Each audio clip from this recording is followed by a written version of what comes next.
নমস্কার, আশা করছি সবাই ভালো আছেন, সুস্থ আছেন এবং বিশ্বস্তভাবে নিজের যত্ন নিচ্ছেন। আশেপাশের পরিবেশটা দেখে মনে হচ্ছে না এটা শরৎকাল, শরৎ এসে গেছে, কিন্তু না। আজকে পয়লা শ্রাবণ। 18ই জুলাই 2026। আজ সকাল থেকে তো দিনটা রোজকার মতোই শুরু হয়েছিল, যদিও এটা আমার আজকে ফার্স্ট উইকেন্ড অর্থাৎ শনিবার, সেই জন্য কাজের চাপ মোটামুটি নেই বললেই চলে। কিছু কিছু ছিল যেটা সকালবেলার মধ্যেই শেষ করে ফেলেছি, 12টার মধ্যেই সমস্ত কিছু হয়ে গেছে। আপাতত যা আছে সেটা পরে দেখলেও চলবে।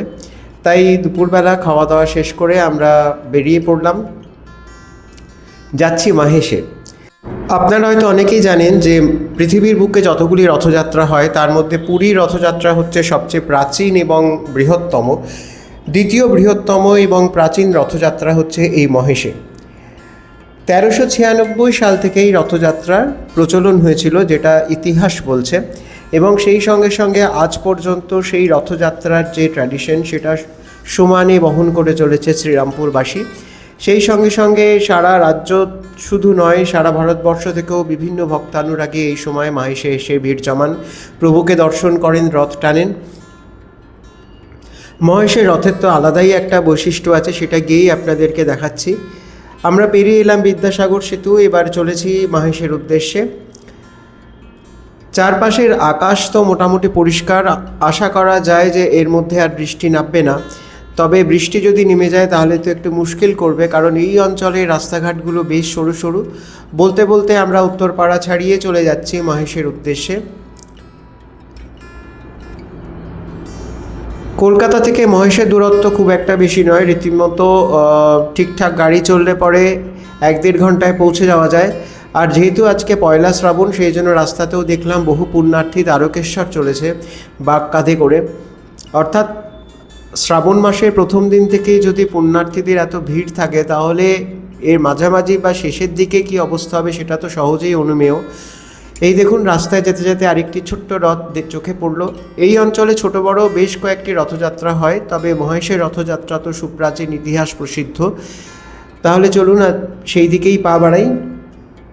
দেখতে দেখতে আমরা চলে এসেছি মহেশের মাসির বাড়ির কাছে। কিছুক্ষণের মধ্যেই আপনারা মহেশের রথটি দেখতে পাবেন। মহেশের এই রথযাত্রার প্রধান পৃষ্ঠপোষক ছিলেন শেওড়াফুলি রাজপরিবার, এবং সেই ধারা আজও তারা বহন করে চলেছেন। স্নানযাত্রার দিন থেকেই এই উৎসবের সূচনা হয়, এবং তারপর ধীরে ধীরে যত দিন এগিয়ে যায় ততই প্রস্তুতিও তুঙ্গে ওঠে, এবং সবশেষে রথযাত্রার দিন জগন্নাথ দেব, বলভদ্র এবং মা সুভদ্রা নিজ মন্দির থেকে শুরু করে গুন্ডিচা বাড়িতে চলে আসেন। এই দেখুন, সামনেই রথটি দাঁড়িয়ে আছে। 50 ফুট দীর্ঘ এই রথটি সম্পূর্ণভাবে লোহা দিয়ে তৈরি, এবং এর ওজন প্রায় 125 টনের মতো। 12টি বড় বড় লোহার চাকা বিশিষ্ট এই রথটি তৈরি করেছিলেন মার্টিন বান কোম্পানি, এবং এই রথটি তৈরিতে কলকাতার বিখ্যাত বসু পরিবারের বিশেষ অবদান ছিল। এই বছর পশ্চিমবঙ্গের এই সুপ্রাচীন রথযাত্রা 630 বছরে পদার্পণ করল। অর্থাৎ দীর্ঘ সময় পেরিয়ে আসার পরেও এই রথযাত্রা আজও নিজ বৈশিষ্ট্যে অমলিন। বহু মানুষকে আজও আকর্ষণ করে চলেছে মাহেশের এই সুপ্রাচীন রথযাত্রা। এখানে কিন্তু 3 দেবতার 3টি আলাদা আলাদা কোনো রথ নেই, একটি রথের ওপরই আরূঢ় হয়ে তারা যাত্রা করেন নিজ মন্দির থেকে গুন্ডিচা বাড়ির উদ্দেশ্যে। ওই যে দেখুন, রথের চাকাগুলো দেখা যাচ্ছে। সম্পূর্ণ রথটি কিন্তু লোহা দিয়ে তৈরি, এবং মন্দিরের গায়ে বিভিন্ন ধরনের পটচিত্র তৈরি করা রয়েছে। শ্রীকৃষ্ণ এবং চৈতন্যদেবের জীবনের ওপরে তৈরি হওয়া এইসব পটচিত্র দিয়েই রথগুলি সাজানো হয়, এবং একদম ওপরে যে চূড়া সেইখানেই জগন্নাথদেব বসেন। পশ্চিমবঙ্গের যে নিজস্ব একটি স্থাপত্য শিল্পরীতি আছে, অর্থাৎ নবরত্ন শিল্পরীতি, সেই শিল্পরীতিকে অনুসরণ করেই এই রথটি তৈরি করা হয়েছে। আর যেখানে রথটি দাঁড়ায় তার পাশেই রয়েছে এই দুটো মন্দির, একটা হনুমানজির মন্দির এবং একটি মন্দিরে মা শীতলা রয়েছেন। এই দেখুন সম্পূর্ণ রথটি, এখানে একজন বসে রথটিকে প্রণাম করার সুযোগ করে দিচ্ছেন পুণ্যার্থীদের। সবাই প্রণাম করছেন, আশীর্বাদ নিচ্ছেন।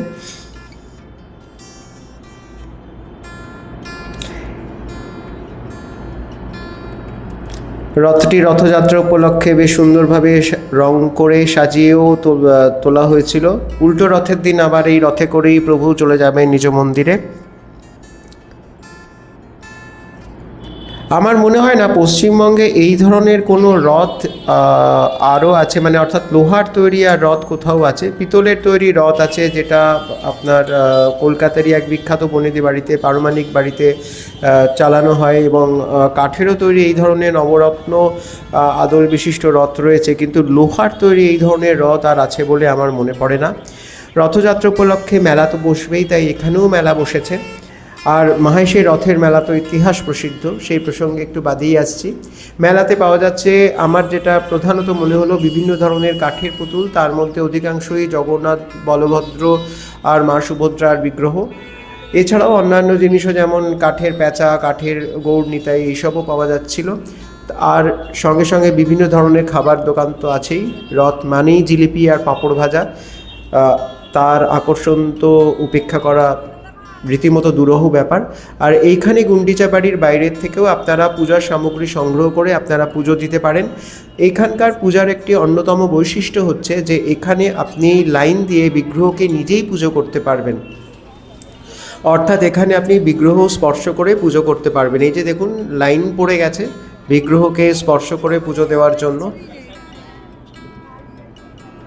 আর এখানে দেখলাম বহু সাধু সন্ন্যাসীর সমাগম হয়েছে এই রথের মেলা উপলক্ষে। বোধহয় প্রতিবারই হয়, কিন্তু আগে যতবার এসেছি ততবার আমার চোখে পড়েনি। আর এখানে প্রশাসনের তৎপরতাও বেশ চোখে পড়ার মতো। পুলিশ প্রশাসন যথেষ্ট আন্তরিকভাবে এখানে সমস্ত লাইনগুলোকে মেনটেন করছেন, এবং তারা প্রত্যেকটি পুণ্যার্থীকে বিগ্রহ দর্শনের সুযোগ করে দিচ্ছেন। ওই দেখুন, মূল গর্ভগৃহের ভেতরে জগন্নাথ দেব, বলভদ্র এবং মা সুভদ্রা। 630 বছর আগে মহাত্মা ধ্রুবানন্দ স্বপ্নাদেশ পেয়ে গঙ্গার বুক থেকে যে দারুব্রহ্ম তুলে এনেছিলেন, সেই দারুব্রহ্ম দিয়ে এই মূর্তি বানানো।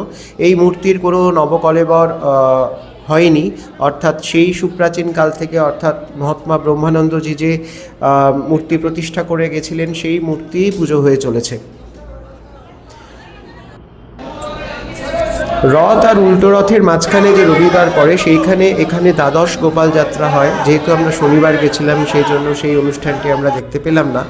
যাই হোক, আপনারা বিগ্রহ দর্শন করুন, এবং বিগ্রহ দর্শন করে আপনাদের সমস্ত মনের কামনা বাসনা যা কিছু আছে সব কিছু প্রভুকে জানান। প্রভু নিশ্চয়ই আপনাকে আপনার আশা পূরণ করবেন, এবং আপনাকে সুস্থ শরীরে আপনি যাতে জীবনকে উপভোগ করতে পারেন এবং প্রভুর মতাদর্শ অনুযায়ী চলতে পারেন, সেই শক্তি দেবেন। জগন্নাথ দর্শন শেষে আমরা এবারে চললাম মহেশের রথের মেলার উদ্দেশ্যে। মহেশের মূল মন্দিরটি যেইখানে, সেইখানেই রথের মেলাটি বসে, অর্থাৎ যেখানে প্রভু জগন্নাথ দেবের স্নান যাত্রা হয়, সেইখানেই রথের মেলাটি অনুষ্ঠিত হয়। এবারে চলুন সেই রথের মেলায় যাওয়া যাক। যাওয়ার আগে আরও একবার রথটি দেখে নিলাম। সন্ধ্যের আলোয় বড় সুন্দর দেখাচ্ছিল রথটি। তবে আমার মনে হয় রথটিকে রাস্তার মাঝখানে না রেখে যদি কোনো মেলা সংলগ্ন কোনো মাঠে রাখার ব্যবস্থা করা হয়, তাহলে হয়তো ভালো হবে।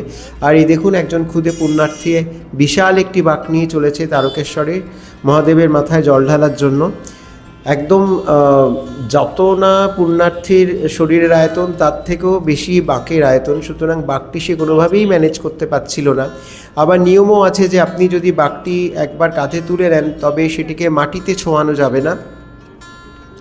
এইবার ধীরে ধীরে চললাম আমরা রথের মেলার উদ্দেশ্যে। ওই যে দূরে তোরণটি দেখা যাচ্ছে, তার পাশে দেখুন একটি রাধাচক্র ঘুরে চলেছে, ওইখানেই রথের মেলাটি বসেছে। এই সেই রথের মেলা যেখানে বঙ্কিমচন্দ্র চট্টোপাধ্যায়ের, অর্থাৎ সাহিত্য সম্রাট বঙ্কিমচন্দ্র চট্টোপাধ্যায়ের অমর সৃষ্টি রাধারানী এই মেলাতেই কিন্তু হারিয়ে গিয়েছিল। তাই এখন তো আর হারিয়ে যাওয়ার সেই সুযোগ নেই। এখন মানুষের কাছে হাতে হাতে মোবাইল ঘুরছে, সুতরাং হারিয়ে যাওয়ার কোনো ভয় নেই। কিন্তু সেই মাহেশের রথের মেলাকে কিন্তু বঙ্কিমচন্দ্র চট্টোপাধ্যায় অমর করে গেছেন তার সেই অমর সৃষ্টির মাধ্যমে। আজও আমি যতবার রথের মেলায় আসি, সেই উপন্যাসটির কথাই মনে পড়ে। দূরে যে মন্দিরের চূড়াটি দেখা যাচ্ছে আলো দিয়ে সাজানো, সেটিই হচ্ছে প্রভু জগন্নাথের মূল মন্দির। এটাই হচ্ছে ঐতিহাসিক মাহেশের রথের মেলা। চলুন একবার ঘুরে দেখে আসি। আমরা সপরিবারই রথের মেলাতে এসেছি, ওই সবাই আগে আগে চলেছে মেলাটি পুরোপুরি ঘুরে দেখার জন্য। তবে এই মেলায় যা বসেছে সেটা অন্যান্য মেলার সঙ্গে এই মেলার বিশেষ খুব একটা পার্থক্য নেই। মেয়েদের চুলের কাটা, ক্লিপ, নাগরদোলা, পাঁপড় ভাজা, আইসক্রিম, শরবত এইসবেরই দোকান বসেছে। তবে মেলাটি বেশ বড় এবং ঘুরতে বেশ সময়ও লাগে। মাঝে মাঝেই প্রশাসনের তরফ থেকে সমস্ত মেলা দর্শনার্থীদের সাবধান করে দেওয়া হচ্ছিল পিকপকেট এবং মোবাইল চুরির হাত থেকে, যাতে সবাই নিজেদের মোবাইল এবং পার্সটাকে রক্ষা করতে পারেন।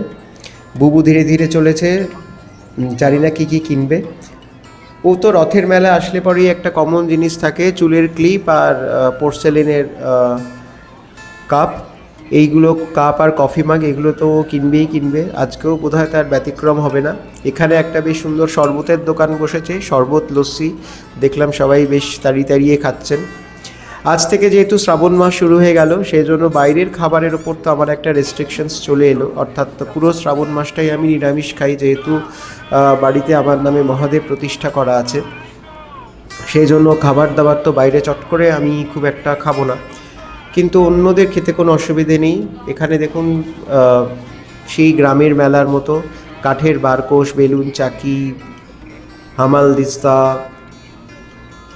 মালির জিনিসপত্র অর্থাৎ মাটির কোপানোর খুরপি থেকে আরম্ভ করে এভরিথিং পাওয়া যাচ্ছিল। এটা একটা কাপ প্লেটের দোকান, এখানে তো বুবু আসবেই।